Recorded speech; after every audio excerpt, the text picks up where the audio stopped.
你知唔知啊？以前有啲人咧，如果心裏面有啲秘密，但唔想俾人知，你知唔知佢哋會點？點鬼知喎？佢會走上山度揾棵樹，喺棵樹嗰度挖個窿，然之後將啲秘密講晒入去。講完之後就揾啲泥封咗佢，咁個秘密就會永遠都留喺棵樹度，冇人會知道。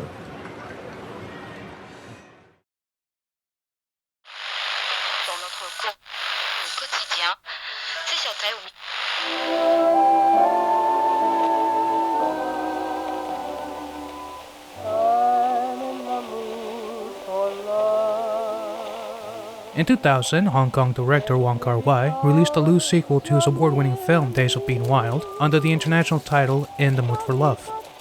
Both of these movies form part of an unofficial trilogy, which concludes with the 2004 film 2046. However, more than that, In the Mood for Love is a wonderful movie that has on occasion actually been referred to as the perfect film, and it's one of Hong Kong's crowning jewels of cinema. It's a simple but elegant story about falling in love in the wrong place and at the wrong time. In the summer of 1962, two couples started living in neighboring apartments. Chow Mo-wan and his wife, and Su Li-sen and her husband, Mr. Chan. As it happens though, both Mr. Chow and Mrs. Chan are very lonely people, since most of the time their spouses are away on business, and there isn't much interaction between the two of them outside of neighborly politeness. When the other two are home though, both Mr. Chow and Mrs. Chan start having suspicions. Wanting to know what she thinks, one day Mr. Chow makes an excuse to invite Mrs. Chan for dinner.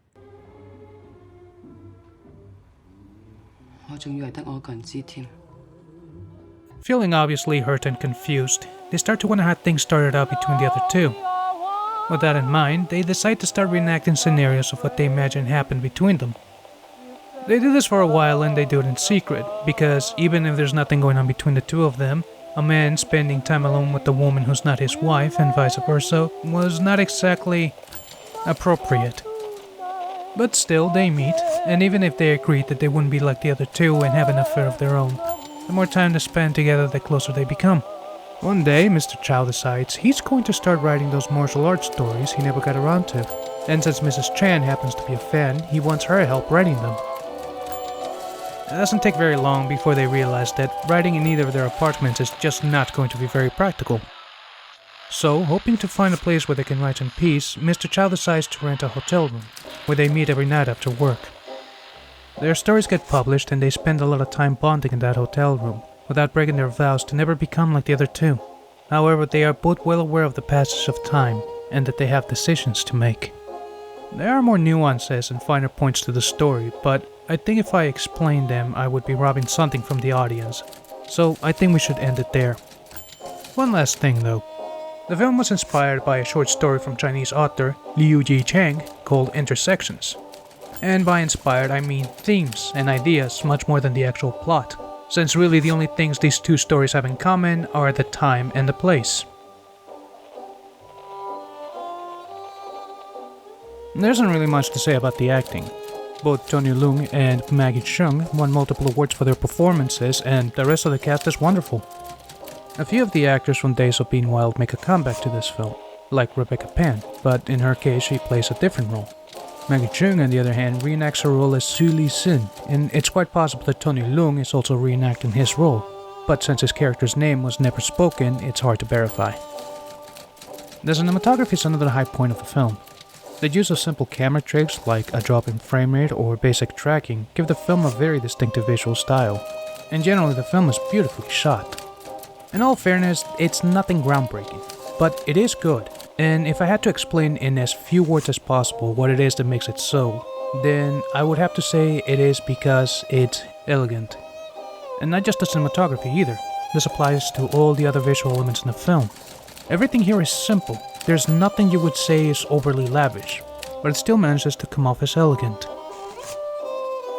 The soundtrack is an interesting mix.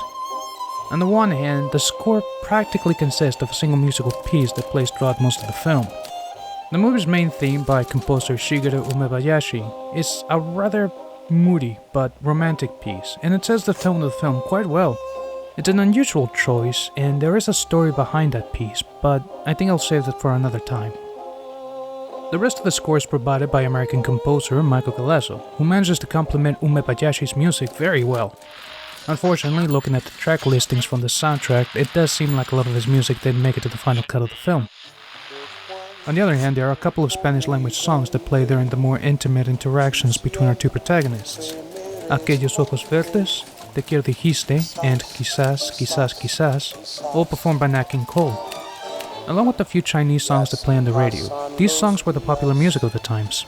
So more than just adding a romantic atmosphere, all this music is meant to conjure memories of life in Hong Kong during the 1960s. All in all, the soundtrack turned out to be a rather romantic one, but fortunately it's never obnoxious or tacky. As a matter of fact, the music perfectly complements the rest of the movie, most definitely one of its better parts.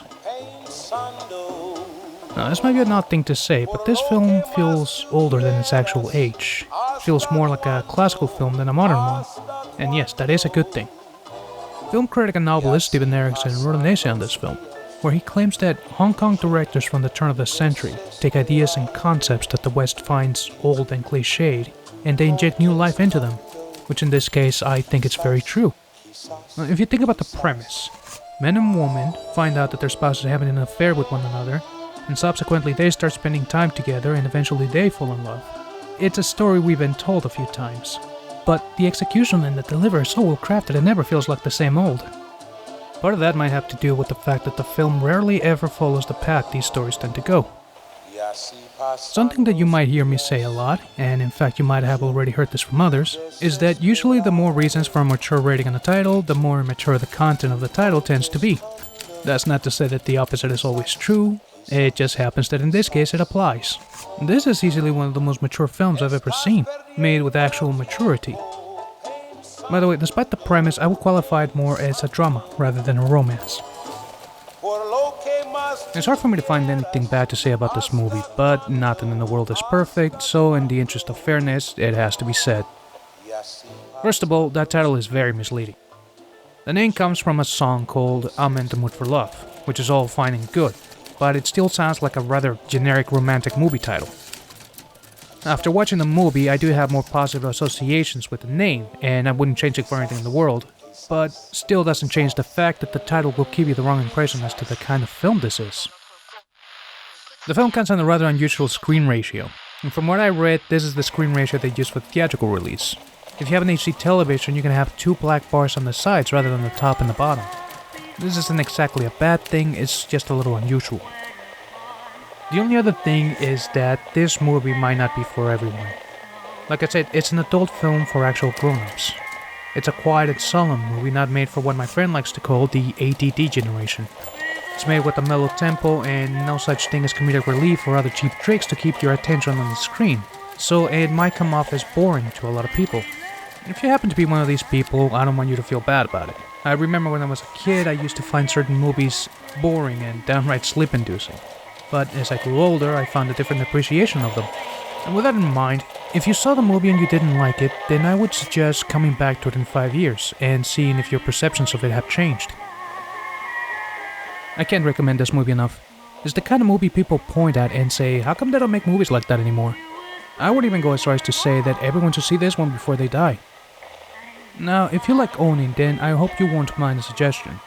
The best English release I've seen for this film comes from the Criterion Collection.